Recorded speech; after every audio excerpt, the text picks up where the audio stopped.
I was never meant to meet her. They said she was the last of her kind, an immortal, winged queen birth from the void storms of Mythex.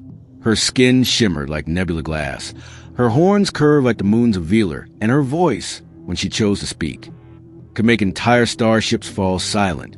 The Valari matriarch. They called her the Doom Flame.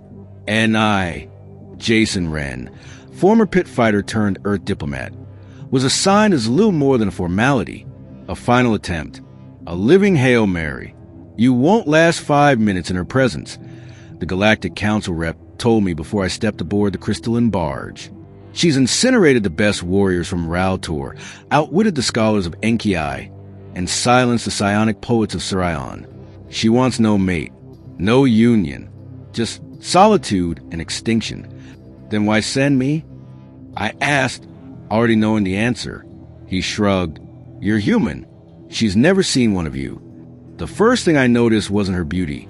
It was her eyes, piercing violet with streaks of starfire, like twin galaxies compressed into her skull. She studied me like I was a glitch in her matrix of perfection, like I was a smudge on a polished crown. You wear no armor, she said, wings folded tight behind her back. Are you a fool or a sacrifice? Both, I replied, holding her gaze, but at least I showed up. Her laugh was sudden and sharp, not cruel, curious. She didn't kill me. Instead, she summoned me again, and again. Each time, the room grew less cold, the stares from her guardians less hostile. She asked about Earth, about music, about why I chose not to bring weapons. Even when I knew what she was capable of, I told her the truth. You're the last of your kind, I said one night, standing beneath the glowing roots of her throne tree. You deserve someone who sees you for you, not a relic to conquer. And what do you see, Jason of Earth? I see someone who's tired pretending she doesn't want to be loved. That was the first time she touched me. Just her hand, resting over mine. Her skin was warmer than I expected, like the first sunrise after a long winter. But that was also the night the assassins came. The Council of Nine wanted her dead. They feared what she might produce with the wrong mate, or the right one. They couldn't risk a rebirth of her people, especially not with human. They underestimated her. They always did. She tore through the assassins like black fire incarnate. Her wings eclipsed the stars. But even with all her power, one blade made it through, meant for her heart. I stepped in front of it. When I awoke, the throne chamber was silent. She knelt beside me, green skin streaked with silver tears, holding my broken body like a sacred relic. Her wings trembled. Her voice cracked. You weren't supposed to matter, she whispered. You weren't supposed to make me feel.